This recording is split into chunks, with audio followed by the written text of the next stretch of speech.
معاشرہ، اس عنوان سے، آج کے اس بینر سے اس اجلاس کی غرض و غایت تو آیا ہے، واضح ہے، لیکن اس کے باوجود آج کے ہمارے اس اجلاس کے اناؤنسر ناظم مفتی سعود صاحب، انہوں نے اس کو اور اتنی وضاحت کے ساتھ آپ کے سامنے پیش کیا کہ مزید وضاحت کی کچھ خاص ضرورت محسوس نہیں ہوتی، اور میں سمجھتا ہوں کہ اب جس مقصد اور جس غرض سے یہ اجلاس منعقد کیا گیا ہے وہ مقصد اب ہم تک پہنچنا چاہیے۔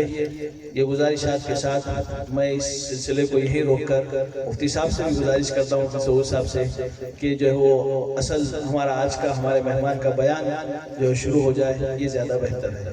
جزاک اللہ، السلام علیکم۔ جزاک اللہ مفتی صاحب۔ اب میں آپ لوگوں کے درمیان اور آج کے ہمارے مہمان خصوصی حضرت مولانا مفتی حذیفہ صاحب قاسمی مدظلہ العالی کے درمیان زیادہ حائل ہونا نہیں چاہتا۔ میں حضرت مفتی صاحب سے گزارش کرتا ہوں کہ اپنے بند و نسائی سے ہم حاضرین کو محظوظ فرمائیں۔ بسم اللہ الرحمن الرحیم، الحمدللہ رب العالمین، والصلاة والسلام على سید الانبیاء والمرسلین وعلى آلہ واصحابہ اجمعین، اما بعد فاعوذ باللہ من الشیطان الرجیم، بسم اللہ الرحمن الرحیم، واعبدوا اللہ ولا تشرکوا به شیئا وبالوالدین احسانا، صدق اللہ مولانا العلی العظیم۔ وقال رسول اللہ صلی اللہ تعالی علیہ وسلم، کلکم راع وکلکم مسئول عن رعیتہ، او کما قال صلی اللہ علیہ وسلم۔ محترم بزرگوں، سب سے پہلے تو میں آپ کی بستی کے شباب اسلام کے نوجوانوں کو مبارکباد دوں گا کہ آپ نے آج کی اس ہمہ ہمی کی زندگی میں، جہاں کسی کو بھی اپنے سے ہٹ کر اور کسی بات کے سوچنے کی فرصت نہیں، ایک پاکیزہ، ایک با مقصد اصلاح معاشرہ اجلاس کے لیے آپ نے پروگرام بنایا، اور انجمن دردمندان تعلیم و ترقی، جس کی برانچ، جس کی شاخیں پورے کوکن میں دور دور تک پھیلی ہوئی ہے اور ماشاءاللہ بڑا کام کر رہے ہیں وہ لوگ، ان کی سرپرستی میں آپ نے اس پروگرام کو تکمیلی مراحل تک پہنچایا، اور آج کی مجلس کے صدر ہمارے انتہائی مشفق، کرم فرما، قابل احترام دوست قاضی حسین صاحب، جو آپ کے ہی علاقے کے رہنے والے ہیں، انہوں نے مجھے فون کر کے خواہش کا اظہار کیا۔ آپ کی اس بستی میں میرا آنا پہلی مرتبہ ہوا ہے، نام تو میں سنتا تھا، آپ کی بستی کے مشہور لوگ گزرے بمبئی کے اندر، شہاب بان کوٹی صاحب بھی تھے اور دیگر لوگ بھی ہیں۔ میں یہ سنا کرتا تھا کہ کوکن کے بعض علاقے ایسے ہیں جہاں جانے کے راستے میں کشتی سے گزرنا پڑتا ہے، اور آج پہلا اتفاق ہوا ہے کشتی کے اندر گاڑی چڑھا دی گئی اور ہم لوگ اس سے ہو کر آئے۔ قدرت کا بڑا خوبصورت خطہ ہے یہ، اللہ تبارک و تعالیٰ نے آپ کے خطے کوکن کو بڑی صلاحیتوں سے نوازا ہے۔ آج سے 30-32 سال پہلے جب میں آپ کی بستی میں آتا تھا کوکن میں، تو علماء بھی کم نظر آتے تھے، لوگوں کے اندر دینی طلب بھی کم نظر آتی تھی، جلسے ہوتے تھے چھوٹے ہوتے تھے، چونکہ آپ کے ہاں کی آبادی بکھری ہوئی ہے تو بڑے مجمع عام طور پر نہیں ہوتے تھے، لیکن بہرحال آپ کے علاقے کے ادارے سے، جامعہ حسینیہ سے مجھ کو قلبی لگاؤ ہے، میں اس کا عقیدت مند ہوں۔ ہمیشہ یہاں بزرگوں کی آمد ہوئی، اور شیخ الاسلام مولانا حسین احمد مدنی نور اللہ مرقدہ کی دست اقدس سے اس کی بنیاد پڑی۔ آپ کے یہاں کے ناظم صاحب مولانا مان اللہ صاحب، ان کے والد صاحب کا شیخ الاسلام سے خاص تعلق تھا۔ میں جب زمانے سے آ رہا ہوں، اس بستی میں میرا پہلی مرتبہ آنا ہوا۔ بہرحال اللہ تبارک و تعالیٰ نے آپ لوگوں کو مختلف صلاحیتیں دی، اب تو ماشاءاللہ دینی ماحول بھی دکھ رہا ہے، انجمن دردمندان تعلیم و ترقی کی شاخیں ہر جگہ موجود ہیں، علماء کام کر رہے ہیں، مدارس ہیں، عصری تعلیم میں بھی ماشاءاللہ کوکن کا اپنا ایک مقام ہے۔ ان ساری باتوں کے ساتھ ساتھ جو ایک آدھ اہم باتیں مجھے آپ سے کہنی ہیں، اور میں نے اسی مناسبت سے قرآن پاک کی ایک آیت اور ایک حدیث پاک پڑھی۔ اصولی طور پر یہ بات ہم کو اور آپ کو، سب کو، مردوں کو، عورتوں کو، جوانوں کو، بوڑھوں کو سمجھ لینا چاہیے۔ اس بستی میں آج ہم اور آپ 50 سال پہلے ہم نہیں تھے، کوئی اور تھا۔ ہم میں سے کوئی رہا ہو تو بچپن ہوگا اس کا، وہ چلے گئے، آج ہم ہیں۔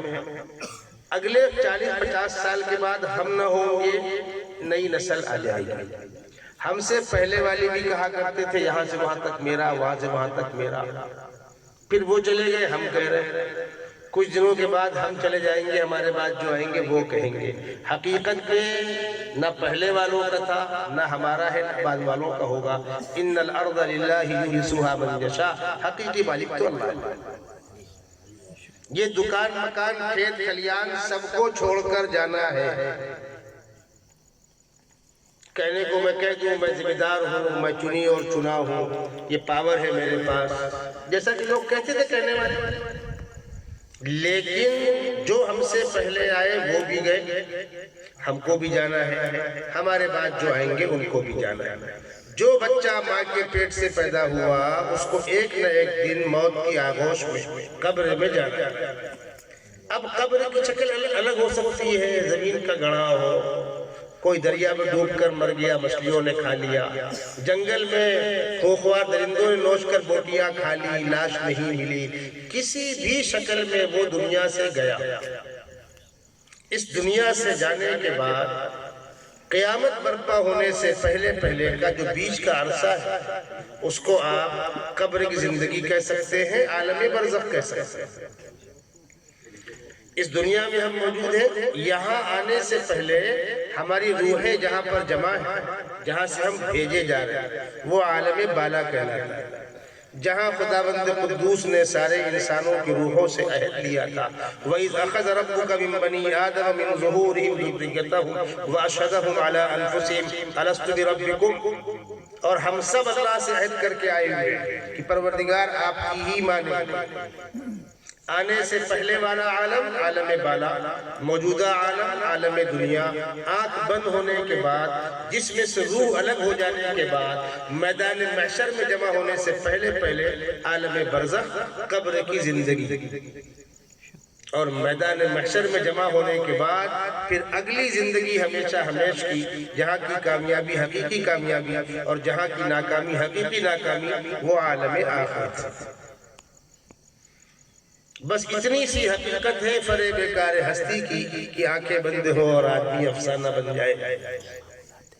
آئے دن کسی کا انتقال ہوتا ہے، ہم جاتے ہیں، گھر والوں کے لیے تسلی کلمات کہتے ہیں، نہلا دھلا کر، نماز پڑھ کر، جنازے کو کندھا دے کر قبر تک پہنچا دیتے ہیں، مٹی ڈال کے چلے آتے ہیں۔ جاتے وقت بھی آخرت سے بے توجہی، قبر میں کھڑے ہیں اس وقت بھی اپنی موت یاد نہیں آئی۔ جس وقت میں کسی کو کندھا دے رہا ہوں، کم سے کم میں سوچوں آج ہم کندھا دے رہے ہیں کسی کو، کل دنیا مجھے کندھا دے گی۔ آج ہم کسی کی نماز جنازہ پڑھ رہے ہیں، کل میری پڑھی جائے گی۔ آج میں کسی کو قبر میں اتار رہا ہوں، کل مجھے اتارا جائے گا، اور مجھے تو یہ بھی نہیں معلوم کہ میری لاش میری بستی کے قبرستان میں پہنچے گی نہیں پہنچے گی، کسی کو نہیں معلوم۔ آخری وقت کس کا کیسا بیتے گا کسی کو نہیں معلوم۔ مرتے وقت کلمہ نصیب ہوگا نہیں ہوگا کسی کو نہیں معلوم۔ ہم آج بیٹھ کر نمبر دیتے، فلانا کامیاب، فلاں ناکام، فلاں دیندار، فلاں بددین، فلاں بے نمازی، فلاں نمازی، فلاں بے روزگار، فلاں روزگار۔ یہ تماشے بند ہونے چاہیے۔ جس خالق و مالک کا حکم توڑا ہے اس نے، روزہ نہیں رکھا، نماز نہیں پڑھی، اگر بندوں کی حق تلفی نہیں ہے، اللہ کے حقوق کی حق تلفی ہے۔ جس لمحے بندے نے رو کر اپنے خالق سے معافی مانگی تو خالق تو اعلان کر رہا ہے، اپنے پیغمبر سے اعلان کروا رہا ہے، قُلْ يَا عِبَادِيَ الَّذِينَ أَسْرَفُوا عَلَىٰ أَنفُسِهِمْ لَا تَقْنَطُوا مِن رَحْمَةِ اللَّهِ إِنَّ اللَّهَ يَغْفِرُ الذُّنُوبَ جَمِيعًا إِنَّهُ هُوَ الْغَفُورُ الرَّحِيمُ۔ اے میرے محبوب، میرے گنہگار بندوں سے کہہ دیجئے اللہ کی رحمت سے مایوس مت ہو، اس کے خزانے میں کچھ کمی نہیں ہے، مانگو تو ایک بچہ رو کر اپنی ناراض ماں کو منا سکتا ہے تو ایک گنہگار بندہ رو کر اپنے خالق کو منا نہیں سکتا. نہ جانے کس کی کایا کب پلٹ جائے. اسی لیے ہمارے اکابر دینی مجلسوں میں آتے تھے، نصیحتیں کرتے تھے. 10 لوگ سننے والے، 5 لوگ سننے والے جاتے تھے، بات کرتے تھے. کیوں؟ قرآن نے کہا ہے وَذَكِّرْ فَإِنَّ ذِكْرَى تَنفَعُ الْمُؤْمِنِينَ. نصیحت کرو، کہیں نہ کہیں فائدہ ہوگا. ڈاکٹر مریض کا علاج کرتا ہے، دوا پلائی جاتی ہے، قے ہو جاتا ہے. مریض دوا نہیں کھاتا، دوائیں پھینک دیتا ہے، لیکن ڈاکٹر کہتا ہے کچھ تو پیٹ میں جائے گی. پیٹ میں جا کر قے ہوئی ہے، اس کا بھی اثر ہوگا. جب دین کی بات کہیں سنی جائے گی تو کس کے دل پر کب لگے کچھ نہیں کہہ سکتے.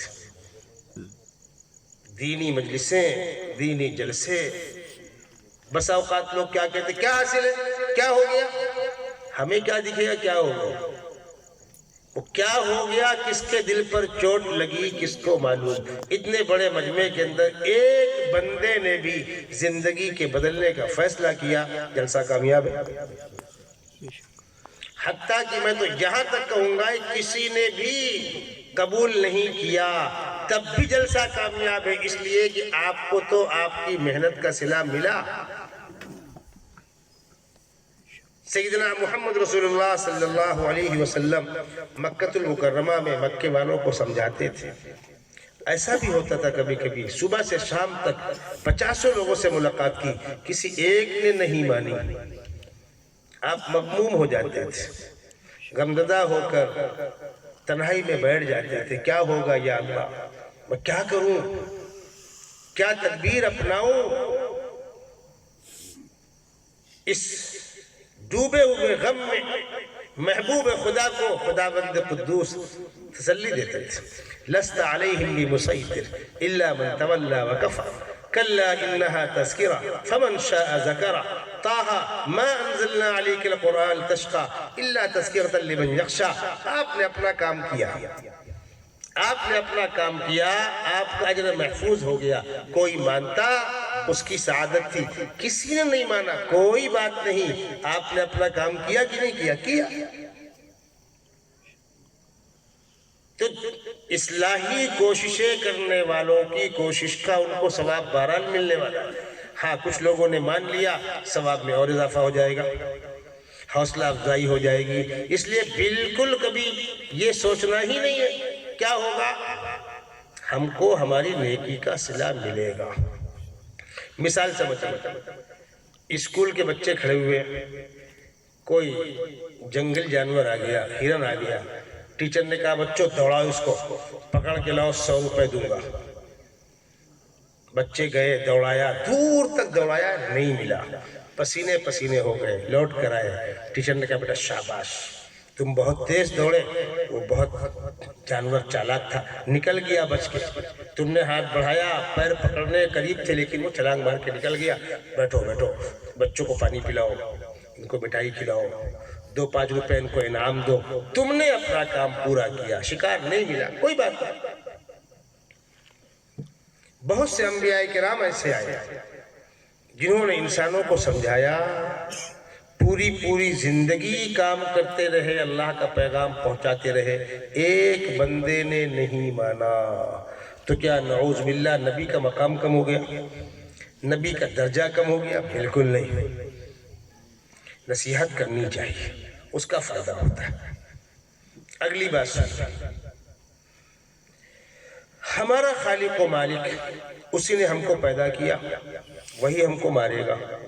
ہماری سانس وہی چلا رہا ہے، آکسیجن وہی دے رہا ہے، سورج وہی نکال رہا ہے، زمین میں دانہ وہی اگا رہا ہے، آسمان سے پانی وہی برسا رہا ہے. اور وہ جس لمحے چاہے سارے انسانوں کو ختم کر دے، دنیا کو تہس نہس کر دے. حدیث شریف میں آتا ہے یہ کائنات پروردگار کی انگلیوں کے بیچ میں ہے، جس وقت چاہے ہلا دے کائنات پلٹ جائے گی. اس کا یہ حق ہے، یہ مقام ہے. سب سے پہلے اللہ کا حق، اور اللہ کے حق کے ساتھ سیدنا محمد صلی اللہ علیہ وسلم کا حق، اس لیے کہ خداوند قدوس نے کہا اطیعوا اللہ و اطیعوا الرسول، اللہ کی اطاعت کرو، رسول کی اطاعت کرو۔ جس طریقے سے خدا کی نافرمانی گناہ ہے، رسول کی نافرمانی بھی گناہ ہے۔ وَمَنْ يَعْصِ اللَّهَ وَرَسُولَهُ وَيَتَعَدَّ حُدُودَهُ يُدْخِلْهُ نَارًا خَالِدًا فِيهَا۔ اللہ رسول کے حق کے بعد سب سے بڑا حق ہمارے اوپر شرعی نقطہ نظر سے بھی، شریعت کی روشنی میں بھی اور شرافت کے تقاضے کے مطابق بھی سب سے بڑا حق ہمارے والدین کا ہے۔ حکم ہوا اما یبلغن عندک الکبر احدہما او کلاہما فلا تقل لہما اف۔ میں پوری آیت پڑھوں، وَقَضَى رَبُّكَ أَلَّا تَعْبُدُوا إِلَّا إِيَّاهُ، تمہارے رب کا اٹل فیصلہ ہے عبادت صرف اللہ کی ہوگی، اس کے ماں سوا کسی کی عبادت نہیں ہوگی۔ یہ پیشانی خدا کے سامنے جھکے گی، اور خدا کے حق کے ساتھ پیغمبر کا حق شامل ہے کہ جن چیزوں میں پیغمبر کی اطاعت کرنی ہے وہاں اطاعت پیغمبر کی ہوگی، عبادت تو صرف خدا کی ہوگی، اس لیے کہ پیغمبر بھی عبادت خدا ہی کرتے تھے، لیکن اطاعت میں پیغمبر بھی شامل ہے۔ اس کے بعد والدین کا حق ہے، بالوالدین احسانا اما یبلغن عندک الکبر احدہما او کلاہما فلا تقل لہما اف ولا تنہرہما وقل لہما قولا کریما۔ اے نوجوان، آج تیری جوانی ہے، والدین کا بڑھاپا ہے، فرمایا اگر دونوں یا کوئی ایک، اما یبلغن عندک الکبر احدہما او کلاہما، دو میں سے کوئی ایک یا دونوں، سیدھی سی بات ہے، جب بڑھاپا ہوتا ہے ہاتھ پیر تھک جاتے ہیں۔ ابھی اس ہفتے میں اکثر لوگوں کو بخار ہے، زکام ہے، بدن ٹوٹ رہا ہے۔ قاضی رفیق صاحب، قاضی حسین صاحب بھی بیمار ہیں، میں خود 3-4 دن پہلے بیمار تھا، بخار کی تکلیف تھی، آہستہ آہستہ ٹھیک ہوا، آنے کے لائق ہو گیا، آ گیا۔ جب انسان بیمار ہوتا ہے تو اس سے کچھ کیا نہیں جاتا، کچھ اچھا نہیں لگتا، کوئی فون لگائے تو بات کرنے کا من نہیں کرتا، کوئی لمبی بات کرتا ہے اس سے بات کرنے کا من نہیں کرتا، لیٹ جاؤں بیٹھ جاؤں، جبکہ یہ وقتی بات ہے۔ بڑھاپے میں یہ کیفیت مستقل ہو جاتی ہے، ہاتھ پیر تھک جاتے ہیں، آنکھوں سے برابر دکھتا نہیں، کانوں سے سنتا نہیں، دانت ہل رہے ہیں، گر گئے ہیں، کمر درد کر رہی ہے، گھٹنے درد کر رہے ہیں، بیٹھ گیا اٹھا نہیں جاتا، کھڑا ہے تو بیٹھا نہیں جاتا، بھول جاتا ہے۔ اب اس کنڈیشن میں بوڑھا باپ بیٹے سے بات کرتا ہے، اب بیٹے کی جوانی ہے، وہ الجھتا ہے۔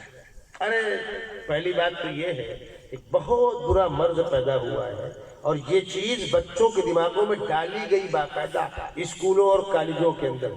ماں باپ جاہل تھے، پرانے لوگ تھے، پرانے مزاج کے لوگ ہیں، کچھ سمجھتا نہیں ان کو، تم پڑھے لکھے ہو، ترقی یافتہ ہو، یہ بدتمیزی ہے۔ ماں باپ اگر میں پڑھا لکھا بھی ہو گیا تب بھی وہ میرے لیے قابل احترام ہے، لائق احترام ہے، اس لیے کہ وہی تو دنیا میں آنے کا میرا سبب ہے۔ اور اس وقت کو کیوں بھول جاتے ہو؟ اتنے سے تھے، اپنے پیروں چلنے کے لائق نہیں تھے تو باپ انگلی پکڑ کے چلاتا تھا، باپ گود میں لے کر چلتا تھا۔ آج باپ بوڑھا ہو گیا، اس کے ہاتھ پیر تھک گئے، تم نوجوان ہو تو باپ کو برداشت کرنے کو تیار نہیں۔ ایک بیٹا اپنے باپ کی گود میں بیٹھا ہے، سامنے نیم کا پیڑ ہے، کوا آ کر بیٹھا، بچے نے کہا ابو یہ کیا ہے؟ کہا بیٹا کوا ہے۔ پھر کچھ دیر پوچھتا ابو وہ کیا ہے؟ کوا ہے۔ ابو وہ کیا ہے؟ کوا ہے۔ بیٹے نے 25 مرتبہ پوچھا اور باپ نے ہر بار پیار سے جواب دیا۔ اس واقعے کو باپ نے ایک ڈائری میں لکھ کر کے کباڑ میں رکھ دیا۔ 40-50 سال کے بعد باپ بوڑھا ہو گیا، بیٹا ماشاءاللہ صاحب اولاد نوجوان، تو بوڑھے باپ نے پوچھا بیٹا یہ کیا ہے؟ کہا ابا کوا ہے نا۔ دوبارہ پوچھا ابا یہ کیا ہے؟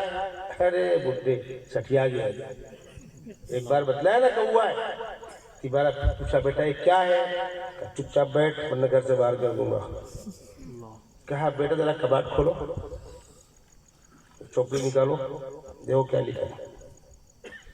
تم نے مجھ سے 25 مرتبہ پوچھا، مجھ کو خراب نہیں لگا، تم 3 مرتبے میں الجھ گئے۔ یہ گھر گھر کی کہانی ہے۔ قرآن کہہ رہا ہے اما یبلغن عندک الکبر احدہما او کلاہما فلا تقل لہما اف ولا تنہرہما، جھڑکو مت، اف مت کہو، الجھو مت، قل لہما قولا کریما، ان کی عمر کے تقاضے کی رعایت کرتے ہوئے ان کو مطمئن کرنے والی بات، ہاں ہاں ٹھیک ہے اماں، ہاں سن لیا میں اماں، ٹھیک کرتے پیار سے ان کو مطمئن کرو۔ کبھی ایسا ہوتا ہے بوڑھے والدین ڈسٹرب کرتے ہیں، بیٹا کہاں جا رہے ہو، کیسے جا رہے ہو، کب آؤ گے، دیکھو رات میں دیر نہ ہو جائے، کھانے کے وقت آ جانا، فلاں کام کر لینا اور اپنی بیوی کے سامان لے لینا۔ آدمی ویسے بھی کرنے والا ہے، لیکن بوڑھی ماں نے کہا تو اس کی حوصلہ افزائی کرے، ہاں اماں ٹھیک میں کرتا ہوں۔ ماں کی دعائیں لیجیے، بوڑھے باپ کی دعائیں لیجیے۔ اور اتنا کرنے کے بعد بھی حق ادا نہیں ہوا، اس لیے کہ انہوں نے تمہاری خدمت جب کی تھی تم تو اتنے کمزور تھے، اگر ماں باپ نے حفاظت نہ کی ہوتی، بلی پنجہ مارتی، چوہا آ کر انگلی کاٹ لیتا، سانپ بچھو ڈس لیتے، تم پانی میں گر کر ضائع ہو جاتے، راستے میں گر جاتے۔ تم نے اپنے ماں باپ کی گود میں پیشاب پخانا کیا ہے، تمہارے ماں باپ بستر پیشاب پخانا کر رہے ہوں گے، تمہارے اوپر نہیں کر رہے۔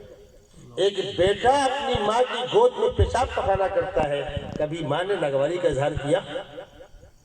یہ ماں اپنے بیٹے کو 9 ماہ پیٹ کے اندر رکھی، تکلیف برداشت کی، اور آج تو گھر گھر کی مصیبت ہے، کیا کیا بیماری لگ جاتی ہے۔ ڈیلیوری ایک مصیبت ہے، اگر نارمل ہو تب بھی عورت موت کے منہ سے نکلتی ہے، لیکن کسی عورت نے کہا کہ میرے بچے کی پیدائش میں مجھ کو بہت تکلیف ہوئی؟ کبھی نہیں۔ پھر اس کو 2 سال تک اپنا دودھ پلاتی ہے، خون جگر، بچے کے پیشاب پخانے کو صاف کرتی ہے پیار و محبت کے ساتھ۔ بچہ پیشاب پخانا کر کے اس کے پاس زبان تو ہے نہیں، روتا ہے خیر، تو ماں سارا کام چھوڑ کے اس کو پوچھتی ہے میرا بابو کیسے مطمئن ہوگا۔ بچے کو بھوک لگی، پیاس لگی، پیٹ میں درد ہے، اس کے پاس تو ایک ہی حارن ہے، وہ ماں سمجھتی ہے کیوں رو رہا ہے، اس کے پاس زبان بھی نہیں ہے۔ اس عمر میں جب تم آٹے کی لوئی جیسے تھے، تم کو کس پیار سے پالا پوسا، کس امید کے ساتھ پالا پوسا۔ بچہ بڑا ہوگا، بڑھاپے کا سہارا ہوگا۔ آج تم بڑے ہو گئے، تمہاری شادی ہو گئی۔ میں کسی کو تانا نہیں دینا چاہتا، ہر گھر کے حالات یکساں نہیں ہوتے، لیکن جہاں ایسا ہو سن لیں، بیوی کی بنیاد پر ماں کو رسوا کرنا، بیوی کی بنیاد پر ماں کو نظر انداز کرنا اچھی بات نہیں۔ بیوی کا اپنا حق ہے، بوڑھی ماں کا اپنا حق ہے۔ ممکن ہے کہ تمہاری بیوی کی تمہاری ماں سے نہ پٹتی ہو، آپ دباؤ ڈالنے کی پوزیشن میں نہیں ہے، لیکن ماں کے پاس آ کر بیٹھ کر اماں میں تیرے پیر دبا دوں، اس سے آپ کو کون روکے گا؟ کم سے کم میٹھے 2 بول تو ہم بولے۔ گھر کے اندر داخل ہونے کے بعد میری ماں کہاں ہے، میں پہلے جا کے اس سے ملوں، اماں آپ نے کھانا کھایا، پانی پیا، آپ کو ضرورت تو نہیں ہے، دوا تو نہیں چاہیے آپ کو، اتنا پوچھنے سے رہ گئے ہو۔ ایک صحابی نے اللہ کے نبی صلی اللہ علیہ وسلم پوچھا رسول اللہ دنیا کے اندر میرے حسن سلوک کا سب سے زیادہ حقدار کون؟ فرمایا امک۔ پوچھا پھر کون؟ فرمایا امک۔ پوچھا پھر کون؟ امک۔ پھر کون؟ چوتھی مرتبہ کہا ابوک۔ ہمارے لیے ماں باپ دونوں محترم ہیں، باپ سرپرست ہے، باپ کی پراپرٹی ہم کو ملتی ہے، باپ خرچے برداشت کرتا ہے، اس سے انکار نہیں ہے، لیکن ایک ماں اپنے بچے کے لیے جس بے لوثی کے ساتھ خدمت کر کے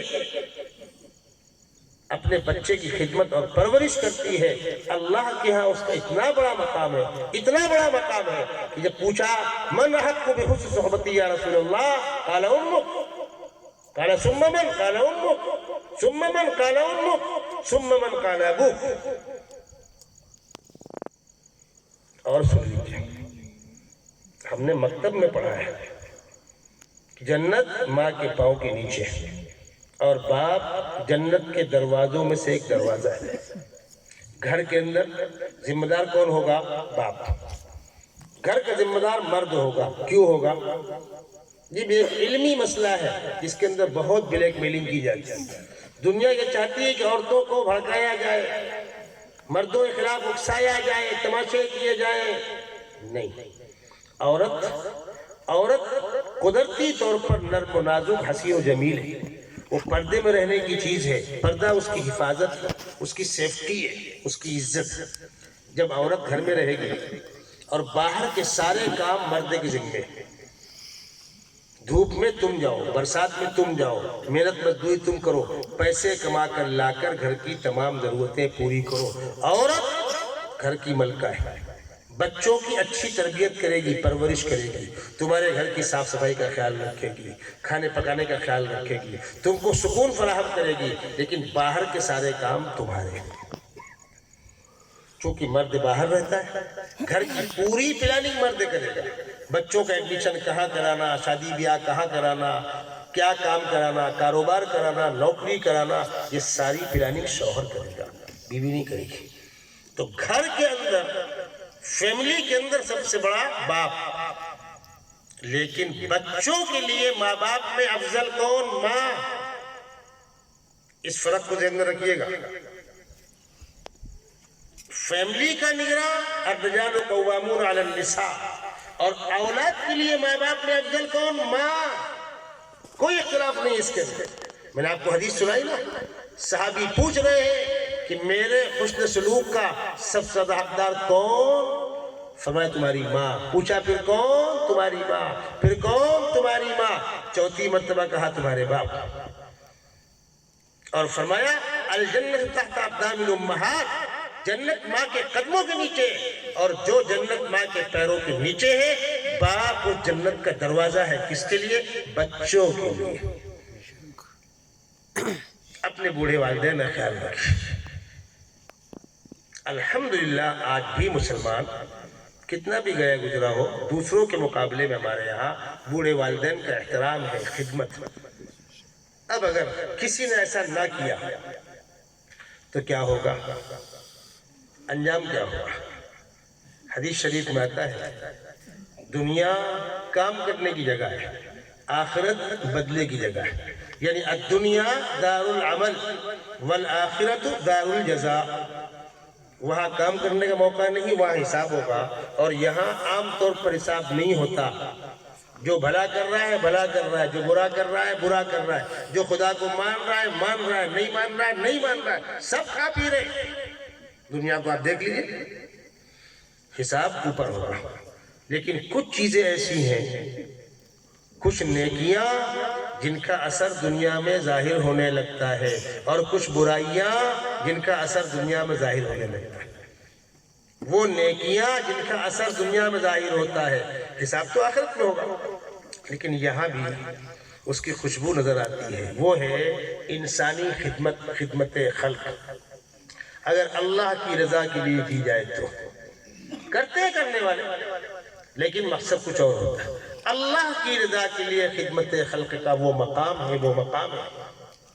حدیث میں آتا ہے اللہ فی عون العبد ما کان العبد فی عون اخیہ۔ جب کوئی بندہ کسی بندے کام میں لگا ہوتا ہے تو خدا بند قدوس اپنے دست غیب سے اس کے کام بناتا ہے۔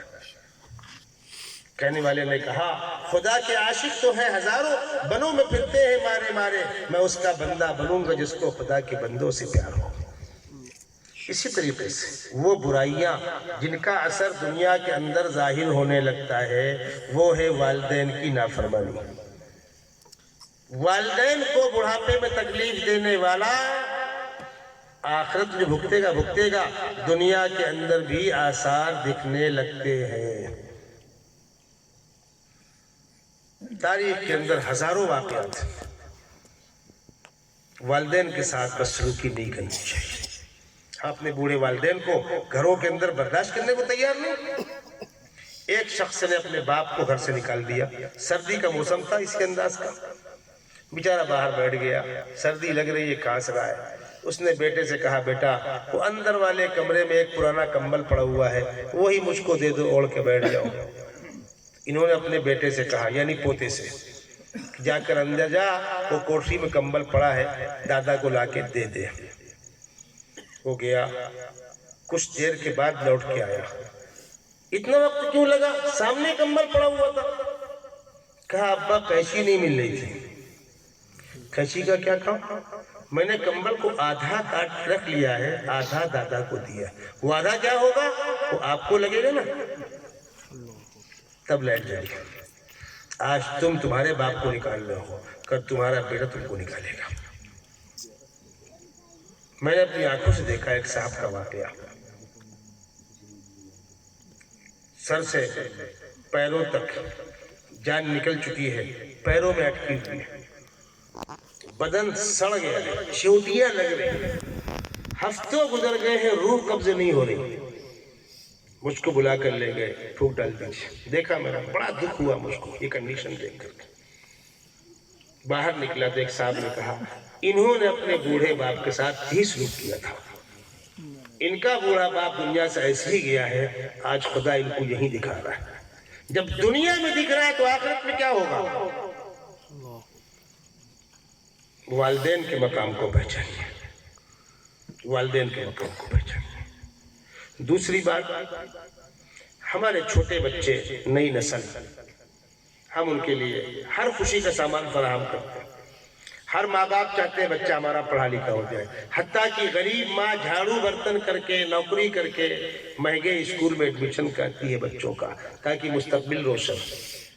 ٹھیک ہے، آپ پڑھائیے، کوئی منع نہیں کرتا، لیکن یہ بات ذہن میں رہے کہ مجھے بھی مرنا ہے، میرے بچوں کو بھی مرنا ہے۔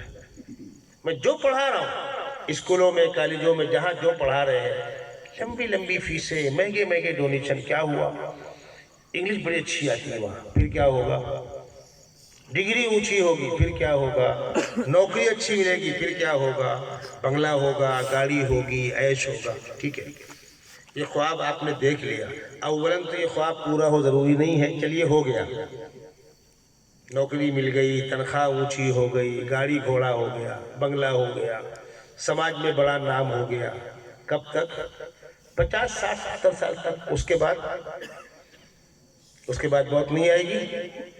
دنیا میں کوئی ایک فیملی ایسی بتلا دو جس میں کوئی مرتا نہ ہو۔ حتیٰ کہ اس دنیا میں ان پاگلوں کی کمی نہیں ہے جو مذہب کا انکار کرتے ہیں، خدا کا انکار کرتے ہیں، لیکن موت کا انکار کرنے والا آج تک کوئی نہیں پیدا ہوا۔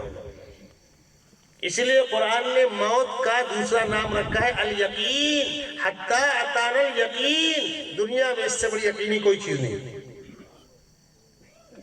وہ موت مجھ کو بھی آئے گی، میری اولاد کو بھی آئے گی۔ اس کے بعد کیا؟ یہ تلخ حقیقت ہے، بری لگے تو معاف کیجیے گا، یہ دنیا کے سارے کاروبار یہ پیٹ پالنے کے دھندے ہیں، اس سے زائد کچھ نہیں۔ کتنے روز یہاں رہنا ہے؟ 50 سال، 60 سال، 70 80 100 سال۔ اس کے بعد اب جہاں گئے وہاں ہمیشہ ہمیشہ رہنا ہے۔ وہاں کی کامیابی حقیقی کامیابی، اور وہاں کی ناکامی حقیقی ناکامی۔ کتنے روز رہنا ہے کوئی شمار نہیں ہے۔ اب وہاں کسی کو موت نہیں آئے گی، تو 40-50 سال کی زندگی سنوارنے کے لیے اتنی کوششیں۔ بیچارہ بچہ بھی 3 سال کا نہیں ہوا، ماں کی گود چھین لی گئی، ڈال دیا اسکول میں۔ بعض جگہ تو بچے کی پیدائش سے پہلے ایڈمیشن ہو جاتا ہے۔ ہمارے یہاں بمبئی میں بہت سی فیملیاں یو پی کی ہیں، پیسہ کما لیا، شوق کھجلی ہوتی ہے، فلاں اسکول میں ایڈمیشن کرانا ہے، وہ سننے کو تیار نہیں، کم وقت لائن لگا کے فارم لیتے ہیں، 1 لاکھ ڈونیشن پہلے تو۔ ہم بچے کا داخلہ اس وقت لیں گے جب اس کی ماں کو انگلش بولنا آتا ہو۔ اب محلے پڑوس کی بھابھی چاچی کسی کو پکڑ لیتے ہیں اماں بنا کر کے، جس کو تھوڑا بہت انگلش بولنا آتا ہوگا وہ جائے کر ہاں میرا بچہ ہے، فارم مل گیا، ایڈمیشن ہو گیا۔ ایک صاحب مجھ سے کہنے لگے مولانا میرا ایک بچہ پڑھتا ہے انگلش میڈیم میں، ایک پڑھتا ہے اردو میڈیم میں، اور اردو میڈیم والا آپ کے مکتب میں پڑھتا ہے مسجد اقصیٰ میں۔ بولے میں فرق دیکھ رہا ہوں، انگلش میڈیم والا اپنی ماں سے تو کر کے بات کرتا ہے، اور اردو میڈیم اور دینیات پڑھنے والا آپ کر کے بات کرتا ہے۔ دینیات پڑھنے والا مکتب سے لوٹ کے آتا ہے، پوچھتا امی میں آپ کی کیا کر دوں، کوئی خدمت کر دوں، پانی پلا دوں، سر پہ آپ کے تیر رکھ دوں، آپ کا پیر دبا دوں، اس لیے کہ اس کو مکتب میں استاد سکھاتے ہیں۔ اور یہاں کبھی جھوٹے نہیں پوچھتا کہ اماں مر رہی کہ جی رہی ہے، ابھی یہ حال ہے، 5 سال کم وقت ہے، ابھی یہ حال ہے تو بعد میں کیا حال ہوگا؟ یہ سب تماشے ہیں۔ کہنے والے نے کہا آپ اسکول میں بچوں کو پڑھائیے، کوئی مخالفت نہیں کرتا، ہم بھی اس سے اتفاق کرتے ہیں، تعلیم وقت کی اہم ضرورت ہے، تعلیم کے بغیر کوئی کام نہیں ہونے والا، لیکن یہ تعلیم اس کی مدت، اس کا انجام وہ ذہن میں رہے، اور دینی تعلیم اس کی اہمیت، قبر میں کسی ایک بندے کو عذاب ہو رہا ہو، لاکھ نہیں کروڑ روپیہ لے کر کھڑے ہو جاؤ، قبر کا عذاب نہیں رکنے والا۔ ان الذين كفروا وماتوا وهم كفار فلن يقبل من احدهم ملء الارض ذهبا ولا يفضى به، زمین کے برابر سونا لے کر کھڑے ہو جاؤ، اور ایک مجرم کے گناہوں کی بنیاد پر جو قبر میں عذاب ہو رہا ہے یا جہنم کا فیصلہ ہونے والا ہے، روک کے بتلاؤ، نہیں ہو سکتا۔ یہ اوقات ہے اس پیسے کی، اس ڈگری کی۔ بچوں کو ہم اسکول میں پڑھاتے ہیں، پڑھائیں، لیکن ان بچوں کو مسلمان بھی برقرار رکھنا ہے، اس کے لیے بچوں کی دینی تعلیم کا بھی نظم ہونا۔ مکتب مسجد میں چل رہا ہے تو، تنظیم چلا رہی ہے تو، اور جہاں وہ نہیں وہاں کسی استاد کو متعین کر کے گھر میں بلا کر، آفس سے بلا کر ہر بچے کو کم از کم اللہ رسول کا مقام بتایا جائے، کلمہ پڑھایا جائے، قرآن پاک کا اتنا حصہ جو نماز میں آدمی پڑھ کر نماز صحیح پڑھ سکے، فرائض و واجبات سکھائے جائے، پانی کی پاکی طہارت کے مسائل سکھائے جائے، حلال و حرام بتلایا جائے، اس لیے کہ اس کے بغیر آخرت کی گاڑی چلنے والی نہیں ہے۔ تعلیم کے نام پر خدا کو فراموش کر دیا، خدا کو بھول گئے، پیغمبر کو بھول گئے، آخرت کو بھول گئے۔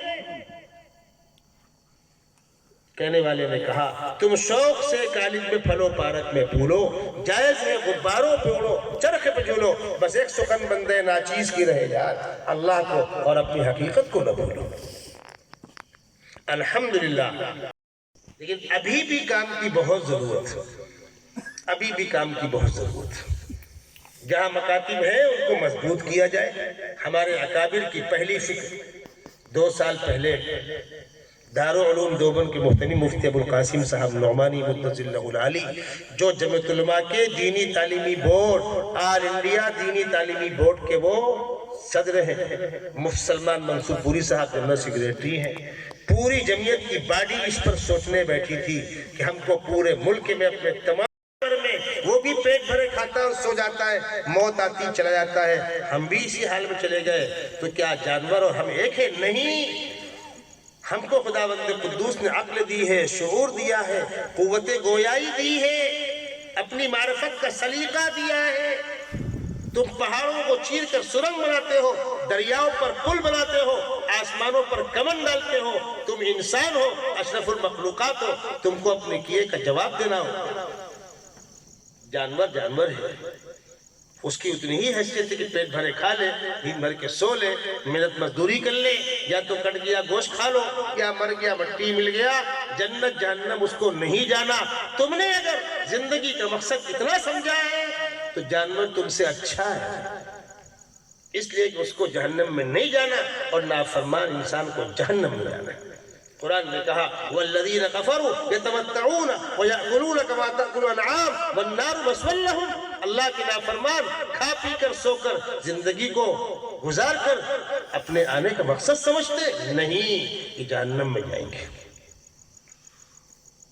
اس لیے دنیا کی ہما ہمی، بھاگا بھاگی، آج تو نیٹ ورکنگ کا دور ہے، ایک وقت تھا کہ والدین بچوں کو موبائل لینے سے منع کرتے تھے، خاص طور پر بڑا موبائل، اینڈرائیڈ موبائل، اور اب دلاؤ آن لائن پڑھیں گے کیسے؟ خرافات سے بچنے کا صرف اور صرف ایک ہی راستہ، خوف خدا، خوف آخرت۔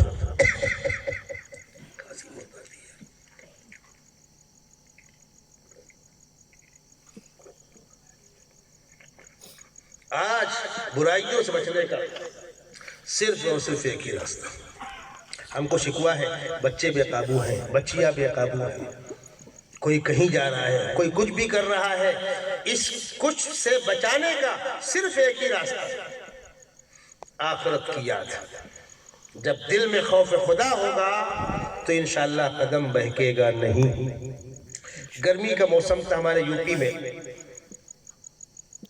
بورڈ کا امتحان چل رہا تھا. سارا امتحان گرمی میں ہوتا ہے، فروری اور مارچ میں گرمی ہوتی ہے. ایک بچی پردہ سے آئی نقاب پہن کر، ٹیچر صاحبہ بغیر نقاب کی تھی. ارے بیٹا اتنی گرمی میں تم لوگ نقاب پہن کے آتے ہو، کیسے برداشت ہوتا ہے؟ خود تو پہنتی نہیں، اس کو منع کر، لیکن اس کے دل میں خوف خدا تھا. جب دل روشن ہوگا تو پہاڑ ہل جائے گا، ہم نہیں ہلیں گے. اور ایمان کمزور ہوگا تو کسی نے پیر ٹھوکا اور ہم بھاگے. اس بچی نے کہا میڈم آپ کی بات بالکل صحیح ہے، بہت تیز گرمی ہے، لیکن میرا آپ سے ایک سوال ہے. یہ سورج 25 کروڑ میل کے فاصلے پر ہے، اس کی گرمی سے آپ بے قرار نقاب نہیں استعمال کر رہے ہیں. روز قیامت سورج سر کے اوپر ہوگا، وہ گرمی کیسے برداشت ہوگی؟ ایک تو کرنی ہے، یا تو وہ یا تو یہ. تو آج کے سورج کی گرمی برداشت کرنی ہے یا میدان محشر کی گرمی برداشت کرنی ہے. 25 کروڑ کے فاصلے کی گرمی برداشت نہیں ہو رہی ہے تو دو ہاتھ پر ہوگا کیسے برداشت ہوگی میڈم؟ ایک تو برداشت کرنا. یہ ہے قوت ایمانی. جب ہمارے اندر، ہمارے بچوں کے اندر یہ کیفیت پیدا ہوگی تو مشکل سے مشکل حالات میں ہم جمیں گے. آج ہندوستان کے اندر شکوہ ہے حکومت ایسی کرتی ویسا کرتی یہ کرتی وہ، کچھ نہیں. یاد رکھیے گا دنیا کے ان ملکوں کی تاریخ پڑھیے جہاں لوگوں نے اسلام پر بین لگا دیا.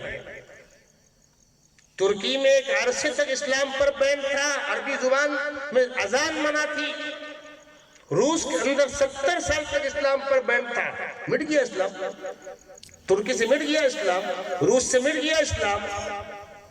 مصر میں لمبا عرصہ گزرا ہے، بدینوں کا غلبہ تھا، مٹ گیا اسلام. ہم اگر اپنے آپ پر ثابت قدم ہیں، خدا سے رشتہ ہمارا مضبوط ہے، کوئی ہمارا گھر جلا دے، کوئی ہماری دکان جلا دے، کوئی ہم کو لوٹ لے، ہماری جان لے لے، کہیں سے نقصان نہیں ہے. ہمارا کہیں سے نقصان نہیں ہے. بنو تم نہ ہندی نہ روسی نہ نازی، بنا لو جو اپنے کو سچا حجازی، تم ہی پھر بہرحال لے جاؤ بازی، مرو تو شہید اور مارو تو بازی. ایمان والے کہیں سے نقصان نہیں. ایک کانٹا چبھے گا پیر میں، اللہ کے ہمارا اجر محفوظ ہوگا. شرط یہ ہے کہ ہم طے کریں. ہم دنیا میں کھا پی کر ٹائم پاس کرنے نہیں آئے. وقت ضائع کرنے سے بچیے، پیسہ ضائع کرنے سے بچیے، صلاحیت ضائع کرنے سے بچیے. اللہ نے خوشحالی دی ہے، کھا پی لے بچ جاتا ہے. اپنے کاروبار میں لگائے، بچوں کے کاروبار میں لگائے، خرافات میں نہ برباد کریں. بچیوں کی شادی، بچی سے بہت محبت پیار ہے، تماشے بازیوں پیسہ مت خرچ کیجئے. بچی کو دکان دیجئے، ایک مکان دیجئے، تو جگہ دیجئے، بچوں کی تعلیم پہ لگائیے. اور اس کے بعد بھی بچتا ہے تو غریبوں پر خرچ کر کے اپنی آخرت سنوریے. زندگیاں سادگی پر لائیے، شادیاں سادگی کے ساتھ کیجئے، تھوڑے سے لوگوں میں کیجئے. ضروری نہیں تماشا بہت بڑا کیا جائے، حالات وہ نہیں ہیں. بچوں کی شادی میں آپ ولیمہ کیجئے، مختصر کیجئے. وہ پیسہ بچا بچے کی تعلیم پہ لگائیے، اپنے کاروبار میں لگائیے، بھلے کام میں لگائیے. اور آخری بات میں آپ سے کہہ دوں، جو شادیاں اللہ رسول کو خوش کر کے ہوتی ہیں، ان کی مرضی کے مطابق ہوتی ہے، ان میں خیر نازل ہوتی ہے. ورنہ ہم لاکھ دعائیں کرتے رہے پروردگار اس کو قبولیت سے نواز دے، خیر و برکت نازل کر. خداوند قدوس کو ناراض کر کے سیدنا محمد صلی اللہ علیہ وسلم کی سنتوں کا، آپ کے طریقے کا جنازہ نکال کر دعائیں کسی کام کی نہیں. میں مبارکباد دوں گا آپ کی بستی کی نوجوانوں کی تنظیم شباب اسلام اور انجمن درد مندان تعلیم و ترقی کے ذمہ داران، میری خواہش تھی مفتی رفیق صاحب سے ملاقات ہوتی میری، بڑے قابل قدر ہیں ہمارے لیے، لیکن بیچارے وہی بیمار ہیں، نہیں آ سکے۔ قاضی حسین صاحب، مجھ کو نہیں امید تھی کہ آپ آ پائیں گے، بیماری کے باوجود تشریف لائے۔ اس طرح میں کھانس رہا ہوں، میں تو بہت غنیمت سمجھتا ہوں اپنے آپ کو، ماشاءاللہ چل پھر رہا ہوں۔ ہمارے بہت سے علماء بستروں پر ہیں، یہ ہفتے 10 دن سے وائرل چل رہا ہے، گلے میں خراش ہے، کھانسی ہے، میں اسی لیے گرم پانی پی رہا تھا، لیکن مجھے آپ کی بستی میں آ کر بہت خوشی ہوئی۔ آپ حضرات کا یہ اجلاس جو اصلاح معاشرہ کے عنوان پر ہوا، اللہ تبارک و تعالیٰ اس کے فیض کو پورے علاقے میں پہنچائے۔ مختلف بستیوں سے لوگ آئے ہوئے، ان باتوں کو ہم سنیں، اس پر عمل کریں۔ ابھی انشاءاللہ میرے بعد قاضی صاحب کا بیان ہوگا، سلسلہ چلتا رہے گا۔ مجھ کو چونکہ لمبا سفر کرنا ہے، اس لیے میں اپنی بات مکمل کر کے نکلوں گا۔ میں مبارکباد دوں گا آپ تمام لوگوں کو، منتظمین کو، متعلقین کو، اور مجھے اچھا لگا آپ کی بستی میں آ کر۔ پھر انشاءاللہ زندگی سلامت پھر آنا ہوگا۔ اللہ تبارک و تعالیٰ اس پورے خطے کو اپنی دین کی خدمت کے لیے قبول فرمائے، ان کی صلاحیتوں کا صحیح استعمال کرائے، اور یہاں سے وہ بھلے کام میں آئے جو پورے ملک کے لیے اور پوری دنیا کے لیے ایک نمونہ بنے۔